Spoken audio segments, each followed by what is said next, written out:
माझं पूर्ण नाव चंचल अंबिका मतवार. माझ्या शाळेचे नाव पी.एम.श्री. जिल्हा परिषद प्राथमिक शाळा नैनोस्ती राळेगाव. माझा वर्ग 3रा. मी तुम्हाला पाण्याचा थेंब ही गोष्ट सांगणार आहे. शाळेच्या नळातून पाणी वाहत होते.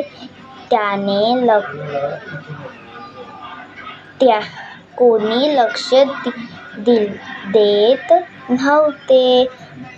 आधी त्याने ते पाहिले.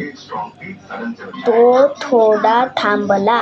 त्याने नळाकडे पाहिले आणि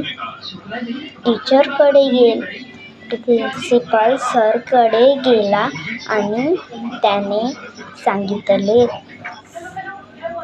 "सर, हातूच्या नळातून पाणी वाहत आहे."